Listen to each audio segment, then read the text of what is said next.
আসসালামু আলাইকুম। ঘুম থেকে ওঠার পর কথা বলাই মুশকিল হয়ে গেছে। নাকটা বন্ধ এমনভাবে যেন শ্বাস নেওয়াটাই কষ্ট হয়ে গেছে। অনেকেই কমেন্ট করছেন, আমি উত্তরটা পর্যন্ত দিতে পারছি না। ইনশাল্লাহ ভিডিও দেখে সবার কমেন্টের উত্তরটা দেব।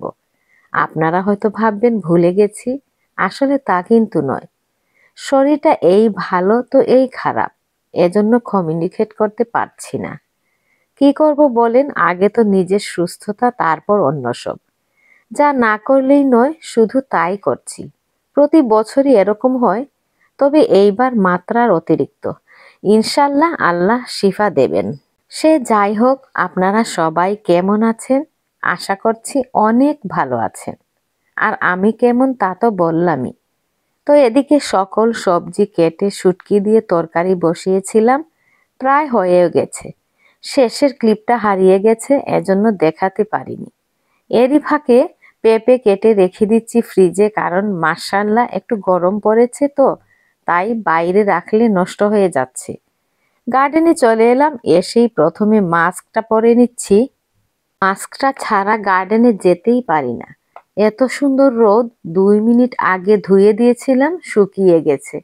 এই যে হোস পাইপ দেখছেন, এটা আগে আমাদের এখানে বান ছিল, তো ওয়াটার কিং দিয়েই পানি দিতাম, আপনারা সবাই তা দেখেছেন। কিন্তু এবার খুলে দিয়েছে, তাই আমার হাজবেন্ড বের করে দিয়েছে। ঘরের ভেতর যত ময়লা কাপড় আছে সেগুলি খুঁজে খুঁজে বের করছি ধোয়ার জন্য।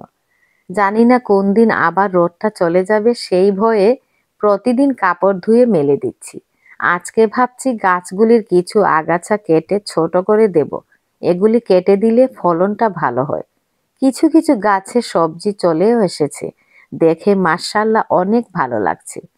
এই গার্ডেনে কাজ করেই মনের মাঝে উকি দিচ্ছে চুই পিঠা কথা। অনেকদিন হলো খাইনি, আজকে চেষ্টা করব বানাতে। তো কাটাকুটি প্রায় শেষ, এবারে পানি দিয়ে ঘরে চলে যাব। এই যে ফাইনাল লুক আপনাদের দেখিয়ে দিচ্ছি।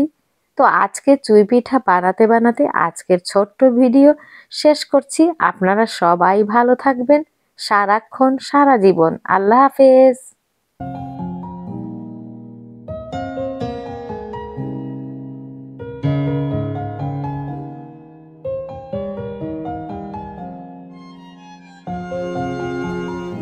হে তো তার নুডলস বানাই খাইবো তুমি